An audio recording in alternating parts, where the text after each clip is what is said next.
បាទសូមគោរពនឹងជំរាបសួរអ្នកទាំងអស់គ្នានិងសូមស្វាគមន៍សាជាថ្មីមកកាន់មេរៀនភាសាអង់គ្លេសនៅក្នុង channel របស់ខ្ញុំអូខេនៅក្នុងថ្ងៃនេះយើងនឹងមកសិក្សាមេរៀនថ្មីមួយទៀតដែលនិយាយអំពី singular noun versus plural nouns អូខេយើងនឹងសិក្សាអំពីអ្វីទៅហៅថា singular nouns ឬក៏យើងហៅថាឯកវចននាមនិងអ្វីទៅដែលហៅថា plural nouns ឬក៏យើងហៅថាពហុវចននាមណាអូខេក៏ដូចជារបៀបក្នុងការបង្កើតplural noun ឬពហុវចននាមនោះផងដែរតោះឥឡូវកុំឲ្យខាត់ពេលយូរតោះទៅសិក្សាជាមួយនឹងខ្ញុំទាំងអស់គ្នាអូខេ part 1 getting started អូខេយើងនៅក្នុងចំណុចមួយនេះខ្ញុំចង់ឲ្យទាំងអស់គ្នាសាកល្បងធ្វើលំហាត់2ឲ្យខ្ញុំមើលសិនណាអូខេចឹង part A fill in or earn in the gaps before these singular nouns អញ្ចឹងខ្ញុំចង់ឲ្យទាំងអស់គ្នាសាកល្បងបំពេញឬក៏ earn ចូលនៅក្នុងចន្លោះខាងមុខឯកវចននាមមួយទាំងអស់ហ្នឹងណាចាប់ពីលេខ1ដល់លេខ10ហ្នឹងហើយបន្តមក part B look at the table and complete the plural forms of these nouns អញ្ចឹងខ្ញុំចង់ឲ្យទាំងអស់គ្នាសាកល្បងបំលែងឯកវចននាមទាំងអស់ដែលមាននៅក្នុងតារាងហ្នឹងណាចាប់ពីលេខ1ដល់លេខ10នឹងដូចគ្នាឲ្យទៅជា plural form ណាឲ្យទៅជាទម្រង់ពហុវចនៈអូខេអញ្ចឹងទាំងអស់គ្នាអាច pause ឬក៏ផ្អាកវីដេអូនឹងរយៈពេល10ទៅ15នាទីហើយសាកល្បងធ្វើលំហាត់នឹងឲ្យខ្ញុំសាកល្បងមើល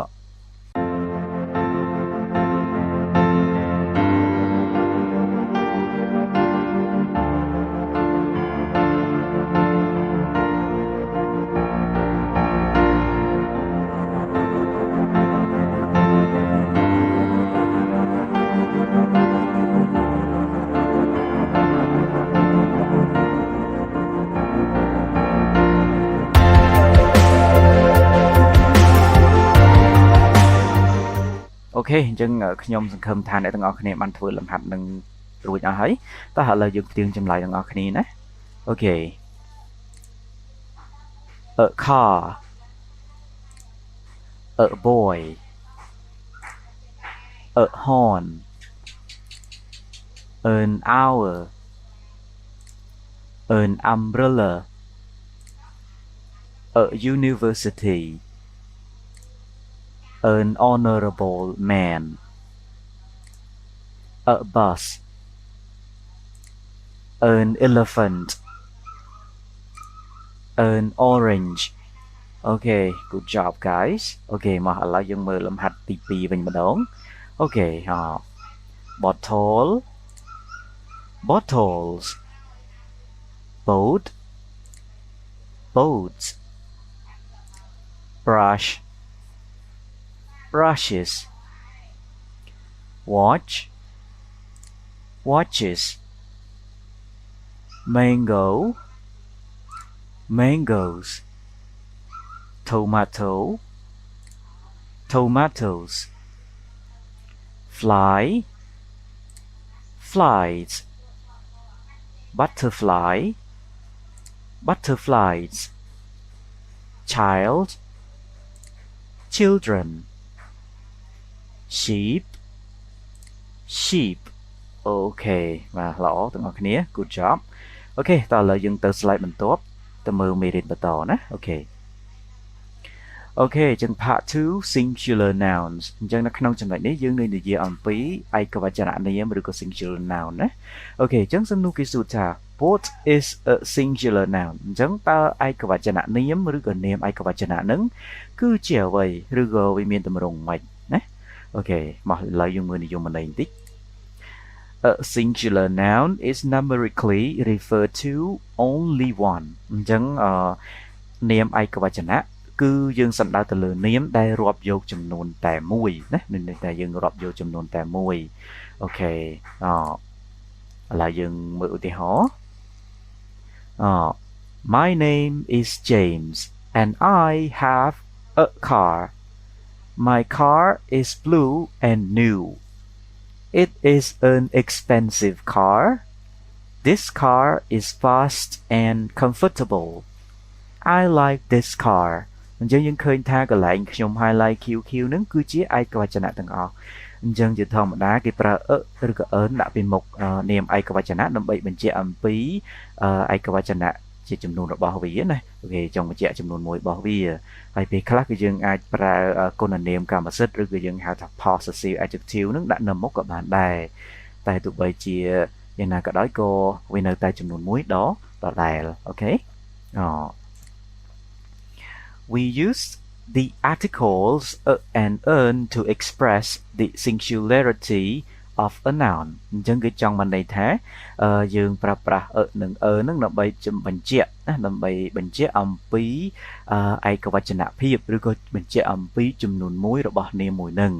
អូខេអញ្ចឹងដូចទាំងអស់គ្នាដឹងស្រាប់អីអញ្ចឹងកាលណាយើងចង់បញ្ជាក់អំពីចំនួនមួយណាដែលថាចំនួនតែមួយរបស់ឯកវចននាមណាមួយអញ្ចឹងយើងប្រើនឹងដើម្បីបញ្ជាក់អំពីចំនួនរបស់វាឥឡូវយើងមើលឧទាហរណ៍ណា a cat earn earned អូខេ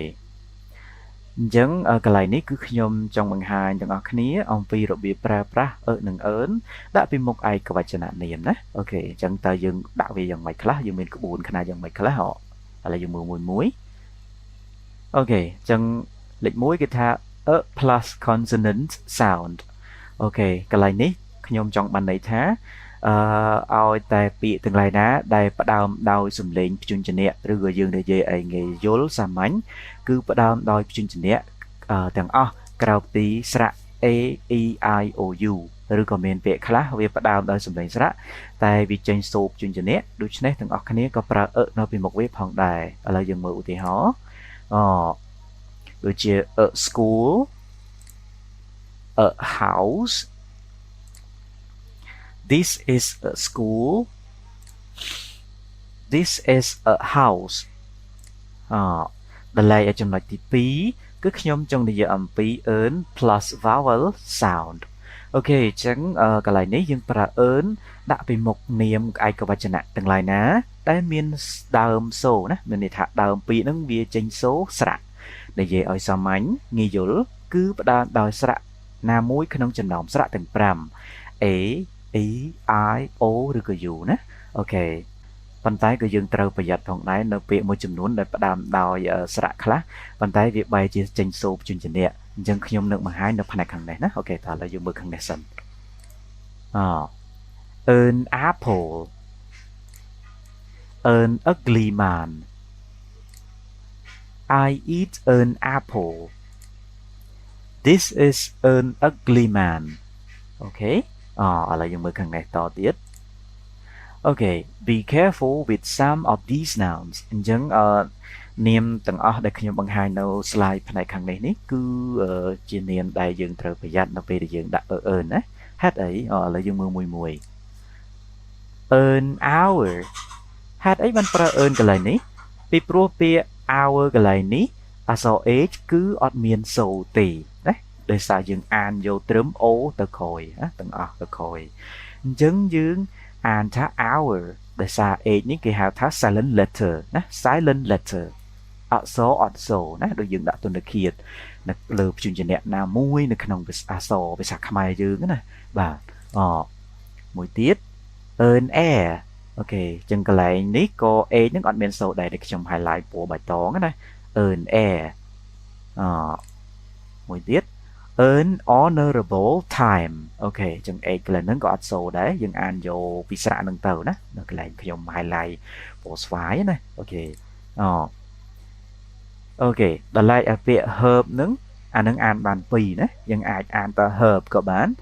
យើងអាចអានថា herb ក៏បានដែរអញ្ចឹងបើយើងអានថា herb អញ្ចឹងយើងប្រើធម្មតាដោយសារ h ហ្នឹងវាមានសូរតែបើសិនយើងអត់អានសូររបស់អក្សរ h ហ្នឹងទេអញ្ចឹងយើងដាក់ earn វិញណាដោយសារយើងអានយកពី e or b ហ្នឹងណាអូខេអញ្ចឹងយើងអានថា earn herb អូខេមួយទៀត earn honest person